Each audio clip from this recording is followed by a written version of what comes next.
Alors bonjour et bienvenue à tous dans ce nouveau podcast. Aujourd'hui je suis avec Lucie. Comment ça va Lucie? Ça va et toi? Super. On va voir ensemble du coup comment accepter une rupture que tu n'as pas choisie. On va donner 7 conseils. Mais avant de démarrer la vidéo, tu peux t'abonner si ce n'est pas déjà fait, mettre un like et commenter tout au long de la vidéo. Et surtout, si tu veux un accompagnement donc personnalisé et privé, tu peux aller directement en description, c'est ci-dessous par rapport à la vidéo, et tu peux prendre un coaching avec Lucie ou avec un autre coach de notre équipe. Voilà, maintenant que c'est dit, Lucie, tu peux commencer. Ça marche. Alors, la première astuce pour t'aider à accepter cette rupture que tu n'as pas choisie, ça va être plutôt simple, ça va être vraiment de comprendre les raisons qui ont poussé ton ex à acter la rupture. Alors, le fait de comprendre ces raisons, ça va t'aider à aller de l'avant. Pourquoi ? Parce que déjà, tu n'es pas dans le brouillard. Le fait d'avoir des réponses à tes questions, ça va vraiment t'aider à dire « Ok, j'ai mal fait ça, on va dire, dans ma relation, j'ai mal géré ça. Donc, plus tard, si je retourne dans une relation, que ce soit avec mon ex ou dans une toute nouvelle relation, eh ben, je sais que je vais devoir travailler sur ça entre deux pour que ça aille mieux et que ça ne revienne pas. » Et ça, c'est des choses qui vont être positives, quoi qu'il arrive, pour toi, de comprendre réellement les raisons de la rupture. Effectivement, si tu comprends mieux du coup pourquoi ton ex t'a quitté, tu arriveras plus facilement à en faire le deuil et surtout à préparer une meilleure stratégie pour réussir ta reconquête amoureuse, tout simplement. On va essayer de faire plus vite parce qu'on a remarqué des fois comment on dit ? C'est allé un petit peu trop. On s'est allé un petit peu trop par rapport au conseil et toi, ce que tu as envie, c'est d'aller assez vite. Donc, pas de problème. On va le faire. Deuxième point, du coup, pour accepter la rupture que tu n'as pas choisie, c'est de poser des questions à ton ex. Et pour moi, ce qui est intéressant, c'est d'éliminer toutes les incertitudes que tu peux avoir. Est-ce que mon ex m'aime encore ou ne m'aime plus du tout? Est-ce que j'ai encore une petite chance ou non? Fais-toi une petite liste de questions et tu lui envoies en un seul message toutes les questions. Est-ce que, voilà, c'est le dernier message que je t'envoie, après je te laisse tranquille. Est-ce que tu peux répondre à toutes ces questions? Moi, ça me permettra de faire le deuil. Et je trouve ça super intéressant de faire ça parce que si on arrive à bien... En fait, ce qui est super compliqué dans une rupture amoureuse, c'est d'être dans le flou. Alors que si tu sais tout à propos de ton ex, si ton ex a répondu à toutes tes questions, voilà, il te faudra juste du temps pour passer à autre chose. Et donc, le mieux pour toi, c'est effectivement de poser les questions à ton ex directement et d'avoir toutes les réponses pour être tranquille et pas rester dans le flou. Si ton ex te ghost, là, par contre, c'est plus problématique. Bon courage. On va donner d'autres astuces par la suite pour t'aider, même si ton ex ne répond pas à tes questions. Il y a d'autres choses à faire et on va te les dire juste après pour pouvoir t'aider à accepter cette rupture, même si tu ne l'as pas choisie. Je voulais revenir du coup sur ça, le fait de poser des questions à ton ex.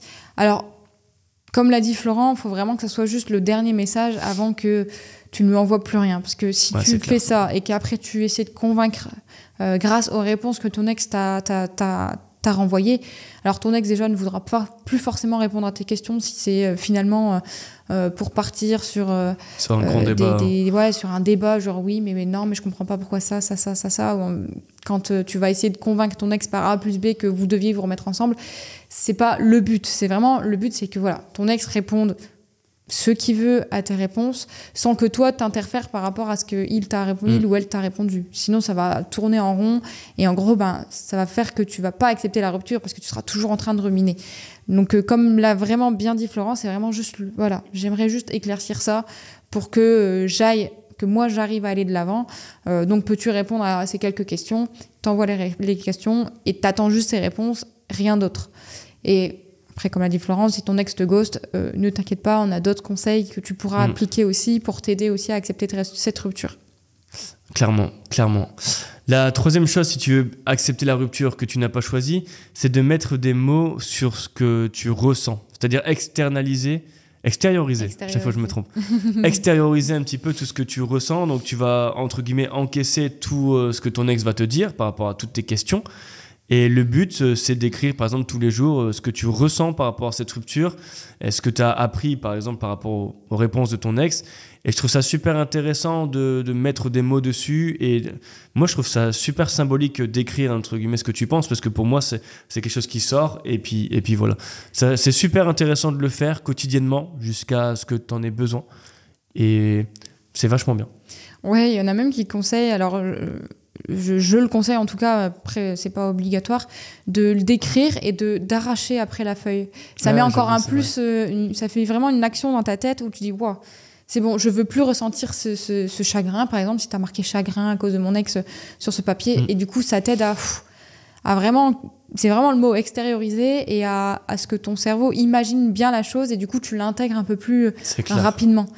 Tu peux noter tellement de choses. Alors, ça peut être arraché, ça peut être...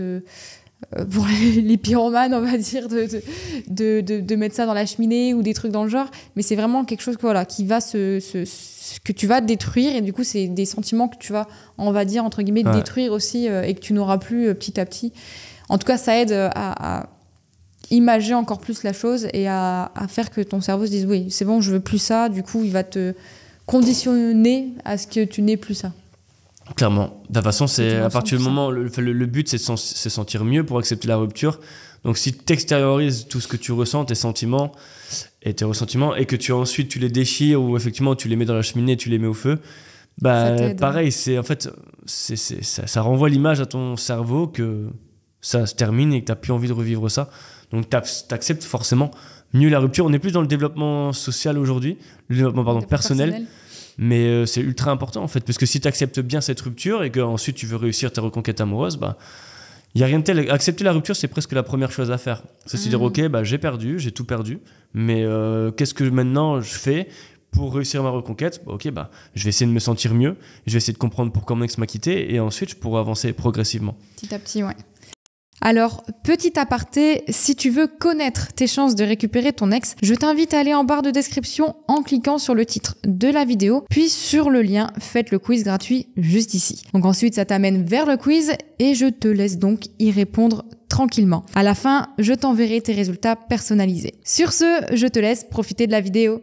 La 4e chose que tu peux mettre en place pour accepter la rupture que tu n'as pas choisie, c'est d'être accompagné de pensées positives, accompagné de personnes qui vont être positives pour toi, de faire des choses qui vont être positives pour toi. Par exemple, si tu adores cuisiner quand tu ne vas pas bien, cuisine et ne t'arrête pas.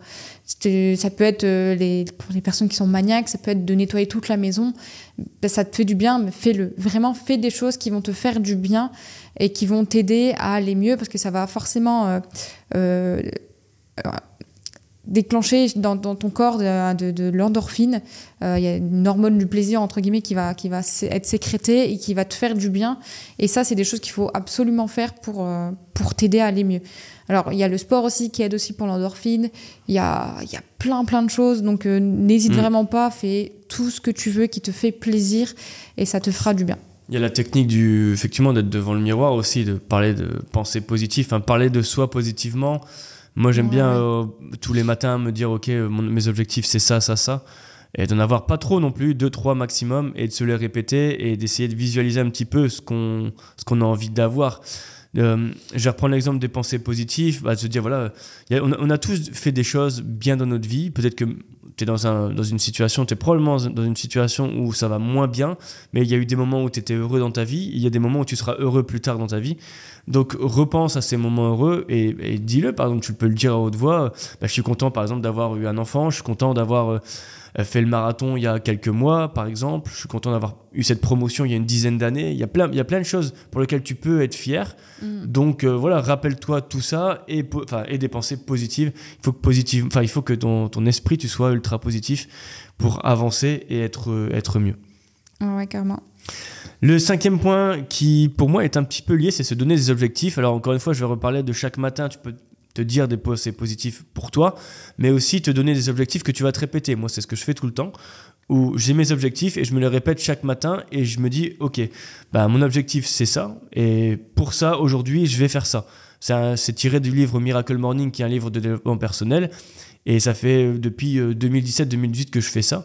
Et chaque matin, je me dis, voilà mon objectif. Par exemple, je fais du sport et mon objectif, c'était de gagner tous mes matchs de basket de la saison. Et c'était écrit dans mes notes. Je le disais tout le temps, je veux gagner tous mes matchs de la saison, etc. Et on a réussi à le faire. Et je me suis aussi conditionné à faire en sorte qu'on gagne nos matchs. Forcément, si je me le dis tout le temps, tous les matins, forcément, ça joue sur ta journée. Ça joue sur ta journée. Et donc, forcément, si tu te donnes des objectifs aussi à toi, qui n'est pas forcément sur la reconquête amoureuse, mais pour le niveau professionnel, ou si tu veux économiser, par exemple, un peu plus d'argent tous les mois, ou gagner plus d'argent tous les mois, si tu te les donnes et que tu te le répètes tout le temps, et à chaque fois que tu te dis, bah voilà, je veux gagner 200 € de plus par mois, pour cela, aujourd'hui, et tu vas mettre en place des actions. Tu vois, par exemple. Et je trouve ça super intéressant de se donner des objectifs. Ou si, par exemple, tu veux lire un livre, encore une fois, bah pour ça, aujourd'hui, je vais lire 10 pages. Ou je vais apprendre l'anglais, etc. Je trouve ça super intéressant que tu te donnes de nouveaux objectifs, que tu ressortes un petit peu de cette reconquête et que tu vas vers d'autres choses qui vont t'apporter du bien. Et le but, c'est que la reconquête est entre guillemets, un poids lourd qui te pèse. Et le but, c'est de entre guillemets, limiter ce poids en ayant d'autres choses qui sont positives pour toi, en fait. Et d'avoir plein de petites boules, entre guillemets, du coup, blanches qui sont super cool pour toi, qui sont des autres objectifs, comme apprendre l'anglais ou te remettre au sport, etc. Et ça, je trouve ça super intéressant pour accepter une rupture, parce que tu t'éloignes de la reconquête amoureuse, qui sont pour l'instant des pensées négatives. Ouais. Il faut que tu ailles bien, et ensuite, ta reconquête, tu pourras bien la faire. Ouais, puis de toute façon, ça va te donner des pensées positives, ça va t'apporter du positif, ça va te forcer à faire d'autres choses, ça va te sortir de ta zone de confort, et c'est des choses qui peuvent que t'apporter du bon, parce que c'est ce que tu veux. Si tu as un objectif, c'est que c'est quelque chose que tu veux, donc c'est quelque chose qui va t'aider. Et en plus, ça va te permettre de mettre ton ex de côté, ça va te permettre de... Ça va aller un petit peu, ça va joindre un peu le sixième point, de te désintoxiquer un peu de ton ex. Ça veut dire vraiment de mettre ton ex dans un coin de ta tête. C'est plus quelque chose qui est ta priorité maintenant. Et d'avoir un objectif à côté, c'est quelque chose qui va tu vas plus te focus sur ça que sur ton ex. Et quand on dit du coup se désintoxiquer de son ex, c'est vraiment ça, savoir faire des choses pour que ton ex reste vraiment dans un coin de ta tête, vraiment en dernier lieu. C'est les choses en dernier, en tout cas, dont tu y penserais. Donc pour ça, tu peux faire plein de choses. Hein. Si tu as beaucoup de cadres avec elle ou avec lui, ou des photos, tu les mets dans un carton ailleurs. Tu peux enlever les photos que tu as sur les réseaux. Il y a plein de choses que tu peux faire, genre les cadeaux qu'il t'a fait, tu mets tout vraiment dans un coin, et soit tu le donnes à un ami, comme ça tu les as pas chez toi, et ça t'aide un petit peu à oublier ton ex. Tu peux aussi bloquer ton ex, tu peux vraiment faire pas mal de choses, en tout cas, pour que ton ex ne vienne pas te parasiter, on va dire, ça, ouais. Pendant que tu essaies d'accepter cette rupture. Ok, c'est clair, se désintoxiquer de son ex. Et ça fait penser à la série Netflix Detox, qui est un peu comme ça, où ils coupent aussi leur téléphone par rapport la fille par rapport à son ex. Je trouve ça super intéressant. On va passer directement au 7e point aussi, pour accepter une rupture. J'en ai parlé par rapport aux objectifs. C'est un peu lié, c'est bouger. Alors moi personnellement, je sais pas rester dans une maison, je sais pas rester toute la journée chez moi par exemple, et ne pas bouger. Ou je sais pas partir au travail et revenir et rester chez moi tout le temps, faire ça tout le temps. J'ai toujours besoin de sortir, alors pas forcément sortir pour aller dans des bars ni quoi que ce soit, mais sortir pour m'aérer, promener dehors tranquillement, même si c'est 20-30 minutes. Et en gros, ça doit être la même chose pour toi. Il faut que tu bouges de plus en plus, parce que si tu restes chez toi, par exemple, dans le lieu où tu as vécu avec ton ex, tu vas te remémorer tout le temps des souvenirs avec ton ex. Il faut que tu aille dans des nouveaux endroits, dans des endroits que tu n'as jamais été avec ton ex. Il faut que tu ailles prendre l'air tout le temps. Et le but, c'est ça, c'est de constamment bouger pour faire tout le temps des nouvelles choses ou des choses qui te font du bien dans des endroits neutres, plutôt que de rester chez soi, être là devant Netflix sur le canapé. Au bout d'un moment, forcément, ton esprit va imploser, quoi. Ouais, tu vas rester toujours sur la même chose et... Ouais, comme tu l'as dit, tu vas imploser, ça va pas être bon pour toi. Il va t'arriver que des mauvaises choses, parce que du coup, tu resteras toujours dans du négatif. Tu vas jamais chercher le positif. Et pour chercher le positif, il faut bouger, il faut pas rester chez soi. Comme tu le dis, ça peut être juste sortir 20 minutes, se promener, tu mets tes écouteurs, même si tu le souhaites. Le mieux, c'est quand même de pas en mettre, parce que justement tu seras un peu plus ouvert à ce qui se passe autour de toi. Tu vas peut-être t'intéresser à plus de choses, parce que quand tu as les écouteurs, tu es un peu fermé, tu es dans ton monde, tu es dans ta bulle, donc c'est comme si encore tu étais chez toi. Ouais. Le mieux, c'est vraiment de sortir. Je suis sûre que tu vas découvrir peut-être, tiens, cette maison, je l'ai jamais vue, celle-ci, elle est en vente, ou des coins, tiens, je savais pas qu'il y avait un petit chemin là, tiens, est-ce que j'irai pas, je vais voir où ça mène. Il y a vraiment plein de choses autour de toi, je suis sûre que tu les connais même pas, et ça peut t'aider à aller mieux, à découvrir de nouvelles choses, à peut-être découvrir de nouvelles personnes, à t'ouvrir à d'autres personnes, et pas rester enfermé chez toi. Dans un monde où tout va vite, etc., et c'est aussi cool ou sympa de prendre le temps aussi de sortir un petit peu de chez soi, même s'il fait froid en hiver. Là, on tourne, il commence à faire bien froid. Mais de sortir et de prendre le temps tranquille. Moi, j'aime bien aussi l'hiver, parce qu'il n'y a pas grand monde non plus dans les rues le soir. Donc c'est aussi cool de lâcher prise aussi. C'est une façon de lâcher prise par rapport à on a tellement de tensions, etc. dans nos vies, de problèmes, de stress, etc. Et la reconquête, la rupture fait aussi partie de ça. On a du stress par rapport à la rupture. Donc il faut aussi en profiter c'est prendre du temps pour soi, bouger, etc. Pas rester inactif et surtout mettre un petit peu de lâcher prise dans sa vie. Ouais, exactement. Voilà, c'est un peu près tout pour cette vidéo. Donc du coup, c'était 7 conseils pour accepter la rupture que tu n'as pas choisie. En tout cas, nous, on te souhaite bon courage dans cette reconquête amoureuse. Encore une fois, si tu as besoin de te faire coacher ou conseiller par Lucie ou un ou une coach de chez nous, tu vas en description, il y a tout, pas besoin d'en dire plus. Sur ce, bisous. Salut!